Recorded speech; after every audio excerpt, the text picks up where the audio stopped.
In this video, guys, I want to talk about the best rare heroes in King Arthur Legends Rise. More specific, top 7 best rares. This will help you decide in what rares you should invest, which ones are the best at getting the job done. Now, unlike in different games, guys, in King Arthur Legends Rise, you're never really doing a massive mistake by investing in a character because you do have the option to basically reset the character. As you may notice right here, I have this reset currency. I actually have 2 of them. Now, this is not a very common currency. You can purchase it monthly from the monthly store if I'm not mistaken. Somewhere, I'm pretty convinced that we can actually purchase it from, with 400 gems per reset, basically. So it's not something that will be impossible to get. That being said, guys, there are quite a few rare characters in the game, and I'll be honest with you guys, you're gonna need them no matter what. Regardless if they are OP, good, or bad, you're gonna need to use the rare characters either for favor dungeon, either you're gonna need them for some of the adventures. Either way, you will have to work on some of these rare characters down the line. The whole idea is that you should be handpicking at the beginning. Resources are very limited while we are slowly making our way to the end game and stuff. And you want to make sure you're investing in the best possible characters that you have available on your account to boost your progression, okay? Very, very important. Before we dive into the list, guys, I quickly want to mention tomorrow we will have a patch. So a new maintenance, basically.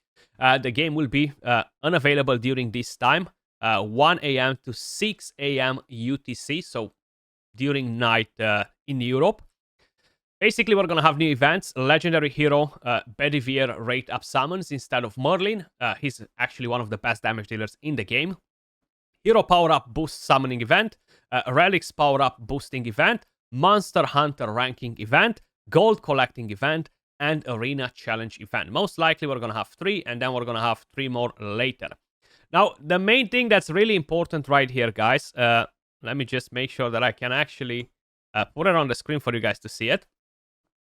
We're going to have some improvements to arena matchmaking, a few other fixes, but makes hero balance adjustments. So we're going to get some buffs, we're going to get some nerfs, or one or the other. Maybe we're not going to get them both, but we are going to get a rebalance tomorrow. Okay, so definitely stay tuned for that part as well. Actually, pretty curious to see if they're dropping the nerf hammer on some of the rare characters. Maybe they're gonna buff some of the less performing ones, some of the legendaries. Who knows? But keep this in mind.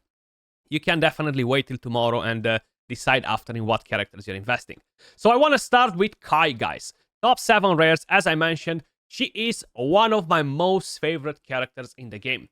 And as you may notice, she's the only character that I have fully awakened to 6-star. And oh boy, that is an absolute game changer because you can actually get a 3-piece set that makes her go crazy. She is a pretty good character for a lot of different areas.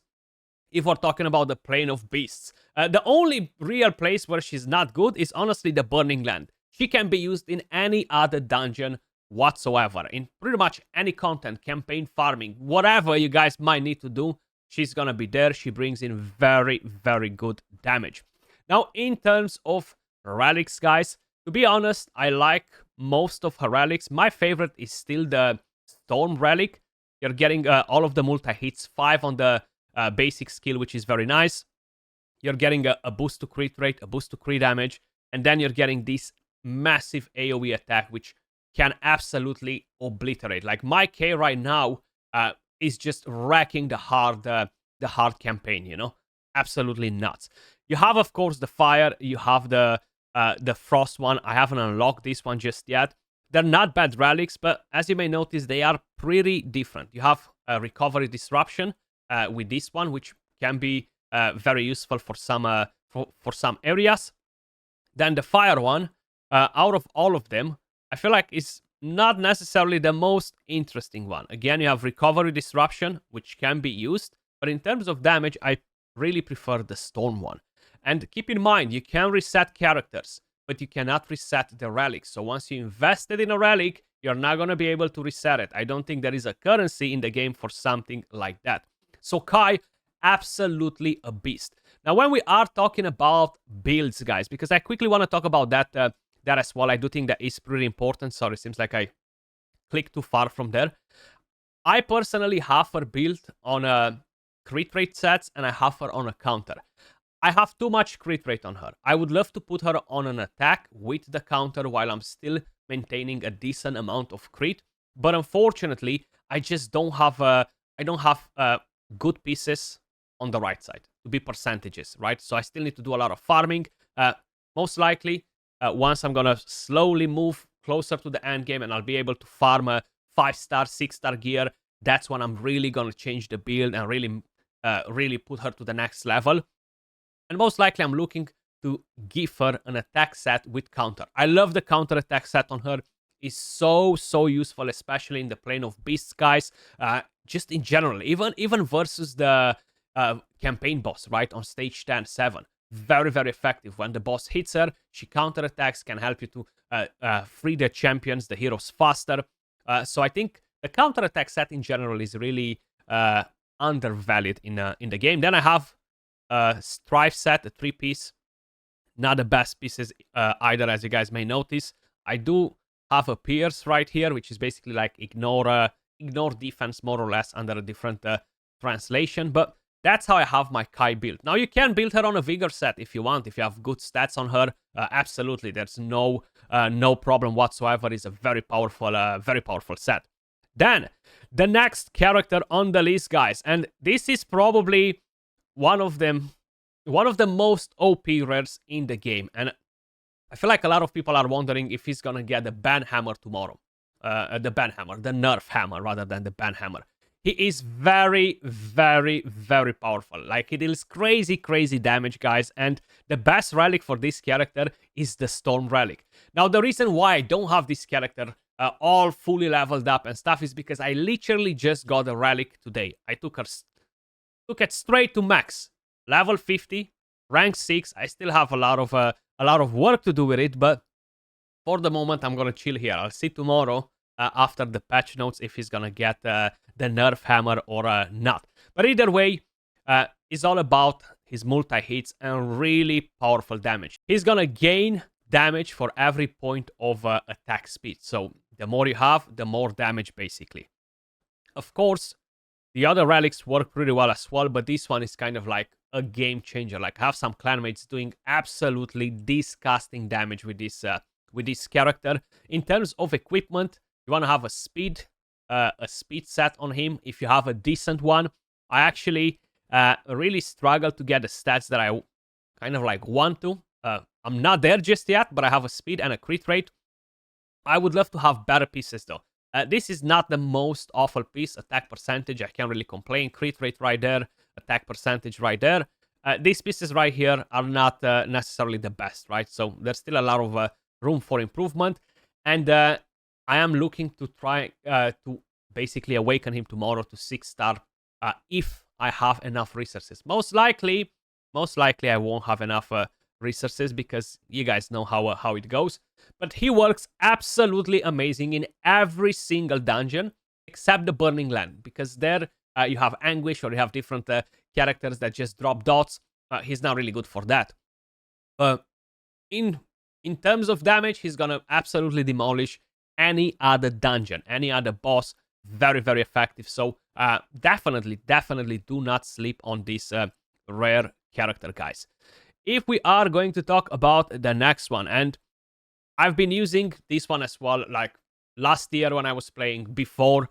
As I mentioned, I think I thought that she was a guaranteed because I always had her on my account. Isolde, absolutely amazing. You're getting support, you're getting dot damage from her. Recently, I unlocked one of her relics. I now actually have all of her relics, to be honest with you guys. I prefer the Stone Relic over the rest. And that's mainly because you're getting double healing. Now, it really depends where you're using her. If I'm not going to use her in the Burning Land, and even in the Burning Land, to be honest, you only care about the basic skill depending on what sort of team you're running, right?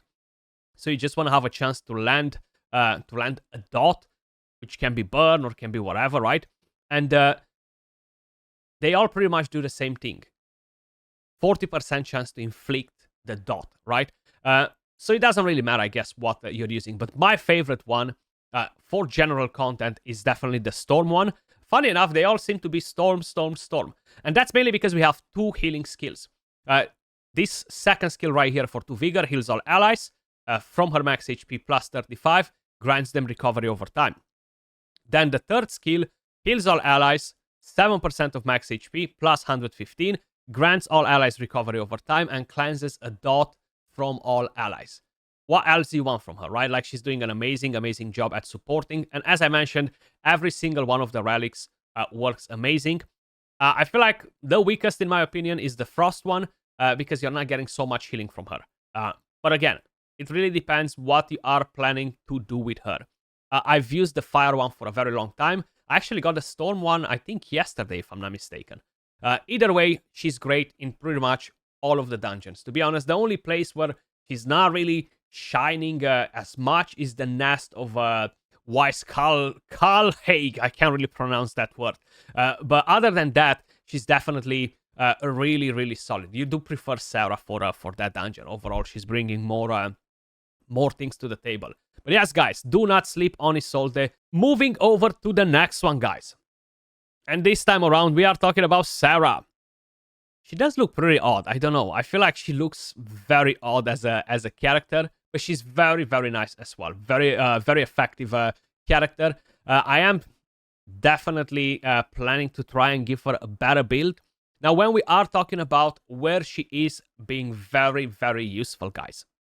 She's being very useful in the dungeon that I just mentioned that I can't pronounce, the nest of Weiskalhaig or something like that. If you're saying that right, the master of that, she's gonna be very nice in there as well. And she can work in other dungeons as well as an extra support. But the main things in her kit is basically cleansing, and that's absolutely massive. Whenever you're encountering bosses that are putting healing reduction on you, right? Like they're reducing your healing, you're not able to heal, she can cleanse that.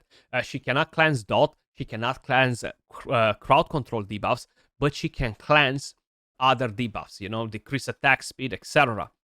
Plus, she has the buff disruption and attack gauge disruption, which is actually very, very efficient. Now, in terms of relics, I think I only have one for her.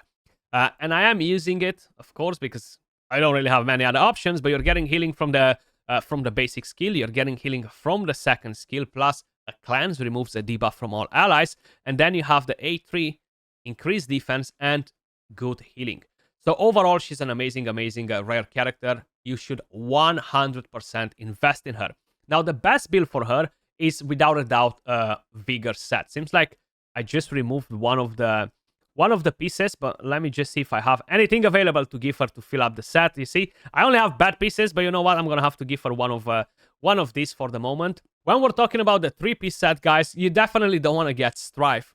You actually want to get what is it called? Immortal, right? You're getting hit barrier for 3 turns after using a skill that heals. That's gonna be massive for her to basically help her and keep her alive. Very amazing rare character, 100% invest. I really don't think any of them so far that are on the list are getting nerfed. Okay, Ban might get a bit of a touch. Who knows? Maybe he's not. But the rest of them are definitely pretty safe. Like, they're not breaking the game or anything like that. They're actually just very effective characters that should 100% stay as they are, if they're not getting better, you know? Then talking about Anguish. Anguish is good to put dot damage. If you pair him together with Isolde, very, very nice. Now, to be honest with you guys, as a character, he does link with Isolde, which is nice. But other than the dot damage, you're not really going to get much value out of him. So, considering that the Burning Land dungeon is so freaking important for all of us, you're getting the gold, you're getting the XP. And because gold is such a scarce resource, we're gonna have to farm that dungeon till our eyes are bleeding, okay? So it's gonna be pretty important, especially if you're not a Mega Kraken that has all of the OP characters, right? So the whole idea with him, guys, is that you're gonna give him pretty much whatever build you guys want. A Vigor set can work on him. You do need accuracy, you do need some attack speed, just to ensure that he is overlapping the boss, basically. He's going faster than the boss. The whole thing with him is basically if the target has dot, then grants dot take an increase, which will increase a bit of damage, which is very, very helpful. Gain effect accuracy increase, and gain attack increase for 2 turns. Those are from the passives. With the relics, honestly, it doesn't really matter which one you're running. Frost is pretty good because you have this A3 skill, attacks one enemy 5 times, and you have a chance to land chill with the last 3 hits.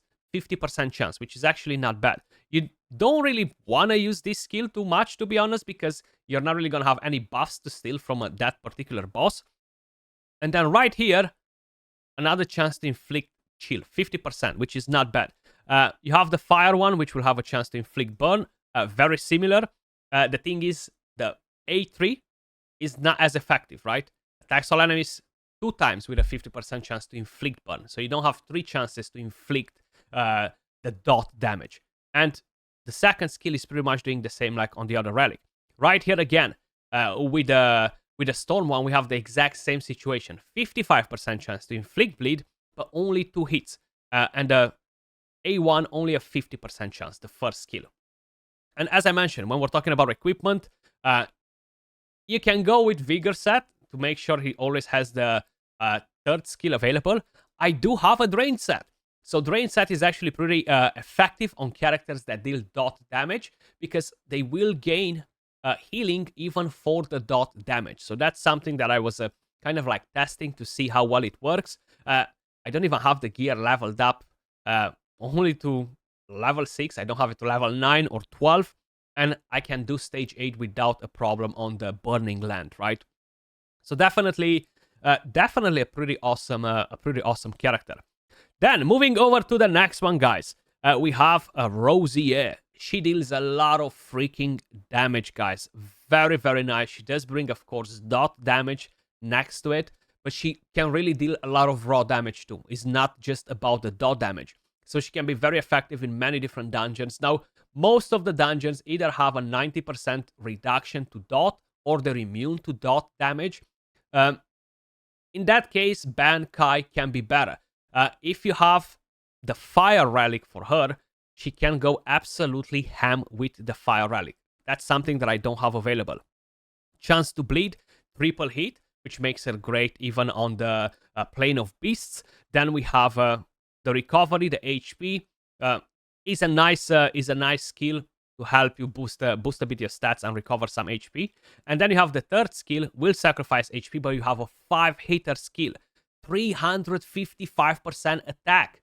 That is a lot of freaking damage. Not many characters can deal so much damage, right? And you have a chance to basically inflict bleed with it, and a chance to charge Rosier's attack gauge by 100% and trigger Hook of Death. So this relic on her is just absolutely insane. Now, when we are talking about damage, when we're talking about builds, the best builds to achieve great damage is attack plus crit rate. Attack and counter can work pretty nice. I actually don't have her fully built at the moment because I have kind of like different priorities at the moment to work on different characters, and they are doing the job for me. If I'm gonna get a fire relic for her, most likely I'm instantly going to take her to 60 and give her better gear, but I do need to farm more gear because I cannot equip gear on all of my characters, right? So at the moment I have a counter attack and I had 2 crit rate sets. I know I removed the crit rate earrings, but I'm gonna give her this piece right here, so I'm filling up the set. That's what I had. I actually gave it to a different character, but definitely a very, very solid one. And you might be in a situation where you don't have all of the rare characters that I've already mentioned. So she can be very, very effective, especially in the Burning Land.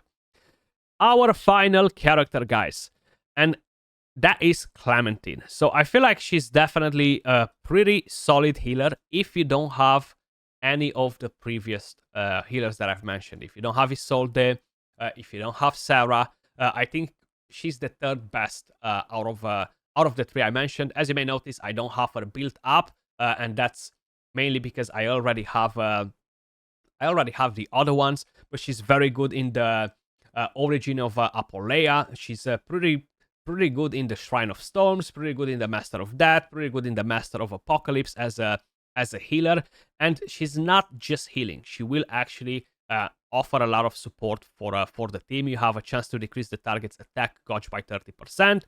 Then you have this passive right here, which will recharge her attack gauge by 100% and triggers Future of Dreams.